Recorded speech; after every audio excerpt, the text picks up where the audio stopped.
आज के इस वीडियो में हम लोग क्लास 10th के इतिहास के जितने भी ऑब्जेक्टिव क्वेश्चन है उस सबको देखने वाले हैं।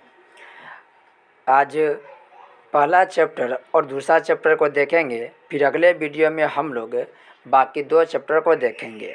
इस वीडियो में आज हम लोग ज़्यादातर आंसर की चर्चा करेंगे और थोड़ा बहुत हो सके तो कुछ एक्स्ट्रा बातें बताई जाएगी। फिर किसी एक अन्य वीडियो में सभी ऑप्शन को डिटेल से चर्चा किया जाएगा, विस्तार पूर्वक सभी ऑप्शन के बारे में बताया जाएगा। तो चलिए शुरू करते इस वीडियो को। यहाँ पर दे रहा है, पहला प्रश्न है, राष्ट्रवाद की अवधारणा का जन्म किस घटना से माना जाता है? तो इसका राइट आंसर हो जाएगा पुनर्जागरण। राष्ट्रवाद के अवधारणा का जन्म पुनर्जागरण से माना जाता है। पुनर्जागरण की बात करें, ये जो पुनर्जागरण है, ये पुनर्जागरण की शुरुआत इटली देश से हुआ था। इटली के एक शहर है फ्लोरेंस शहर, इसी फ्लोरेंस शहर से पुनर्जागरण की क्या हुई थी, शुरुआत हुई थी। फिर बाद में जा कर के पूरे यूरोप में ये पुनर्जागरण फैल गया था। नेक्स्ट प्रश्न है, सेकेंड प्रश्न हो गया, सन 1789 की फ्रांसीसी क्रांति के समय वहाँ किस राजवंश का शासन था? इसका राइट आंसर हो जाएगा बुर्बो राजवंश। बुर्बो राजवंश। फिर बाद में बुर्बो राजवंश की सत्ता समाप्त कर दिया गया और वहाँ पर नेपोलियन अपना राज्य स्थापित करता है। तो बुर्बो राजवंश के बारे में पढ़े होंगे कि जो लुई 14वां हो गया, लुई 14वां हो गया, लुई 16वां हो गया, तो एक राजा था जिसका नाम था लुई 14वां, फिर एक राजा था जिसका नाम था लुई 16वां। ये सभी फ्रांस के ही राजा था। लेकिन बाद में इन सबको हटा करके वहाँ पर नेपोलियन बोनापार्ट नामक व्यक्ति राज्य स्थापित करता है, यानी वहाँ के शासक बनता है। और बात करें नेपोलियन बोनापार्ट के, तो जो नेपोलियन बोनापार्ट है यह 1804 ईस्वी में फ्रांस का राजा बना था। नेक्स्ट प्रश्न है, नेपोलियन संहिता किस वर्ष लागू की गई? तो नेपोलियन संहिता सन 1804 ईस्वी में लागू की गई थी। नेपोलियन, आपको अभी बताया है कि जो नेपोलियन है, इस नेपोलियन का पूरा नाम था नेपोलियन बोनापार्ट, और यह नेपोलियन बोनापार्ट सन 1804 ईस्वी में फ्रांस का राजा बनता है। और फ्रांस में संवैधानिक सुधार के लिए, फ्रांस के शासन को सही से चलाने के लिए सन 1804 ईस्वी में ही वह वहाँ के संविधान को लिखता है। उसी संविधान को, जो लिखित रूप से संविधान है, उसे ही नेपोलियन संहिता या उसे ही नेपोलियन कोड कहा जाता है। तो नेपोलियन संहिता कहे या नेपोलियन कोड कहे, दोनों बात बराबर ही है। नेक्स्ट प्रश्न हो गया, वियना कांग्रेस में कौन राष्ट्र शामिल नहीं था? वियना कांग्रेस की बात करें, इस वियना कांग्रेस में जर्मनी राष्ट्र शामिल नहीं था। ये जो वियना कांग्रेस है, यह वियना कांग्रेस सन 1815 ईस्वी में हुआ था। वियना कांग्रेस कब हुआ था? वियना कांग्रेस 1815 ईस्वी में हुआ था। फिर प्रश्न पूछेगा, इस वियना कांग्रेस की अध्यक्षता कौन किया था? तो इस वियना कांग्रेस की अध्यक्षता मेटरनिक ने किया था। वियना कांग्रेस की अध्यक्षता कौन किया था? तो वियना कांग्रेस की अध्यक्षता मेटरनिक किया था, जो ऑस्ट्रिया का चांसलर था। तो मेटरनिक ऑस्ट्रिया का चांसलर था और सन 1815 ईस्वी में क्या हुआ था? वियना कांग्रेस हुआ था। नेक्स्ट प्रश्न की बात करें, नेक्स्ट प्रश्न है, मेटरनिक कौन था? मेटरनिक कौन था? तभी बताएं आपको। जो मेटरनिक है, ये मेटरनिक ऑस्ट्रिया का चांसलर था। ऑस्ट्रिया का चांसलर था। ऑस्ट्रिया जो देश है वह यूरोप में है। ऑस्ट्रिया यूरोप का एक देश है। और ऑस्ट्रिया की राजधानी की बात करें तो ऑस्ट्रिया की राजधानी हो गया वियना। ऑस्ट्रिया की राजधानी हो गया वियना, और इसी वियना में वियना कांग्रेस हुआ था। सन 1815 ईस्वी में वियना कांग्रेस हुआ था। नेक्स्ट प्रश्न है, 7वां नंबर प्रश्न है, फ्रांस के किस राजा ने कहा था, मैं अंग्रेजी राजा की भांति शासन करने की अपेक्षा लकड़ी काटना अधिक पसंद करूँगा? ये जो व्यक्ति था जिसका कथन है कि मैं अंग्रेजी राजा की भांति शासन करने की अपेक्षा लकड़ी काटना पसंद करूँगा, यह चार्ल्स दसम ने कहा था, चार्ल्स दसम ने कहा था। बात करें लुई 16वां के, तो लुई 16वां भी फ्रांस के ही राजा था। इसी को हटा करके नेपोलियन बोनापार्ट सत्ता स्थापित करता है। नेक्स्ट प्रश्न है, नवा प्रश्न है, यूरोप का मरीज किसे कहा जाता है?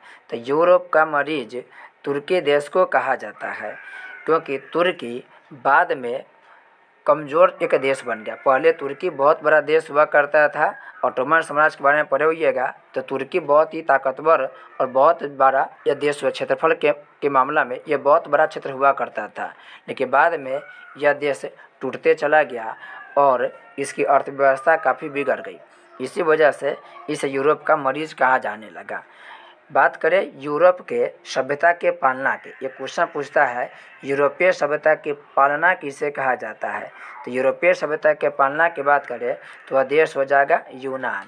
यूनान को यूरोपीय सभ्यता के पालना कहा जाता है, जबकि यूरोप के मरीज तुर्की को कहा जाता है। तो यूनान वाला भी बात याद रखेंगे।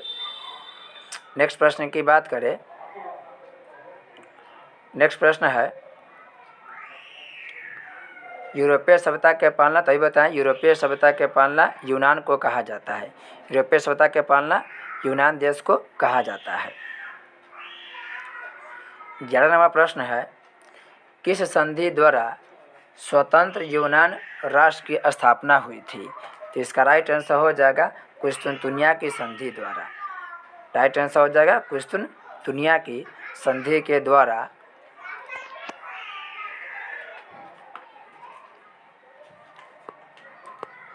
फिर से देखेंगे। 11 नंबर प्रश्न का आंसर हो जाएगा कुस्तुनतुनिया के संधि के द्वारा। कुस्तुनतुनिया की संधि के द्वारा क्या हुआ था? यूनान देश की स्थापना, यूनान स्वतंत्र हुआ था। ये जो यूनान है, ये यूनान पहले ऑटोमन साम्राज्य यानी कि तुर्की के अधीन में था, लेकिन बाद में यूरोप और यूरोप के बहुत सारे देश तुर्की के साथ युद्ध करता है और उस युद्ध में यूनान को क्या मिलता है? स्वतंत्रता मिलता है। बाद में एक संधि होता है जिसका नाम है एड्रियानोपुल की संधि, और इस एड्रियानोपुल की संधि के द्वारा ही समझिए कि तुर्की जो है हार जाता है और बाद में जाकर यूनान देश स्वतंत्र राष्ट्र के रूप में माना जाता है। नेक्स्ट है 12वां प्रश्न है, नव गुएल्फ आंदोलन कहाँ हुआ था? ये जो नव गुएल्फ आंदोलन है यह इटली में हुआ था। नव गुएल्फ आंदोलन इटली में हुआ था। नेक्स्ट प्रश्न की बात करें तो अगला प्रश्न है, कार्बोनरी की स्थापना कब हुआ था? तो कार्बोनरी की स्थापना सन 1810 ईस्वी में हुआ था, और इसी कार्बोनरी नामक ग्रुप में बाद में जा करके मेजनी जुड़ गया था। तो क्वेश्चन पूछता है कि बताइए मेजनी का संबंध किस ग्रुप से है? तो मेजनी का संबंध कार्बोनरी नामक ग्रुप से है। बाद में मेजनी दो संस्था की स्थापना करता पड़े होंगे। एक संस्था है यंग इटली, मेजनी एक संस्था स्थापित करता है जिसका नाम है यंग इटली, और एक और संस्था बनाता है जिसका नाम है यंग यूरोप। तो यंग इटली और यंग यूरोप ये दोनों संस्था मेजनी के द्वारा बनाया गया था। नेक्स्ट है,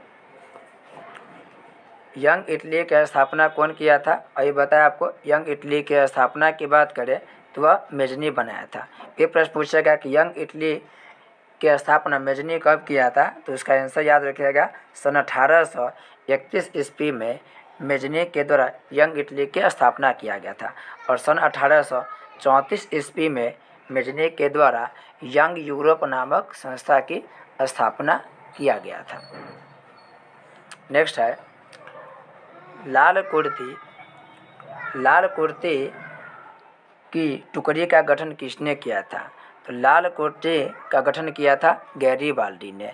गैरीबाल्डी को इटली के एकीकरण का तलवार कहा जाता है। गैरीबाल्डी को इटली के एकीकरण का तलवार कहा जाता है। और गैरीबाल्डी के बारे में पूछा जाता है कि बताइए गैरीबाल्डी का पेशा क्या था? तो गैरीबाल्डी पेशे से नाविक था। गैरीबाल्डी की बात करें तो गैरीबाल्डी पेशे से क्या था? नाविक था। ये भी बात याद रखेंगे। गैरीबाल्डी के पेशा पूछता है और गैरीबाल्डी को इटली के एकीकरण के तलवार कहा जाता है। तलवार कहा जाता है। नेक्स्ट प्रश्न हो गया,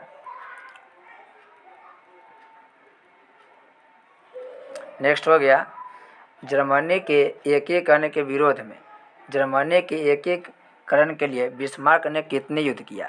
तो जर्मनी के एकीकरण के लिए बिस्मार्क ने कुल 3 युद्ध किया था, कुल 3 युद्ध किया था। आपको पता होगा कि पहला जो युद्ध था वह युद्ध हुआ था डेनमार्क के साथ, डेनमार्क के साथ हुआ था पहला युद्ध।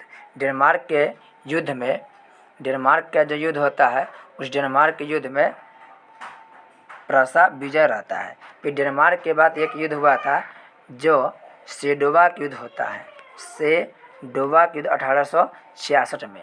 और फिर बाद में एक और युद्ध होता है जिसे सेडान युद्ध के नाम से जाना जाता है। तो सेडोवा का युद्ध हुआ था 1866 ईस्वी में और सेडान का युद्ध हुआ था सन 1870 ईस्वी में। तो कुल 3 युद्धों के द्वारा जर्मनी का क्या हुआ था? एकीकरण हुआ था। और जर्मनी के एकीकरण में सबसे मुख्य जो भूमिका था वह था ओटोमन बिस्मार्क के। तो क्वेश्चन पूछे जर्मनी के एकीकरण किसके द्वारा हुआ था? तो वह हुआ था बिस्मार्क के द्वारा, जर्मनी के बिस्मार्क के द्वारा हुआ था। नेक्स्ट है किस संधि के द्वारा जर्मनी का एकीकरण पूरा हुआ था? तो फ्रैंकफर्ट की संधि के द्वारा, फ्रैंकफर्ट की संधि के द्वारा जर्मनी के एकीकरण हुआ था। और ये जो फ्रैंकफर्ट की संधि है यह हुआ था सन 1871 ईस्वी में। ये भी याद रखेंगे, फ्रैंकफर्ट की संधि 1871 ईस्वी में हुआ था। इस तरीके से हमारा पहला चैप्टर समाप्त होता है। यह ट्रायल वीडियो है, इस वजह से थोड़ा बहुत इसमें परेशानी आपको देखने को मिल रहा है। नेक्स्ट वीडियो में इसमें और भी काफ़ी सुधार किया जाएगा। तो मिलते हैं अगले वीडियो में जिसमें आपको सेकेंड चैप्टर, थर्ड चैप्टर और बाकी बचे हुए चैप्टर के बारे में डिटेल से बताया जाएगा।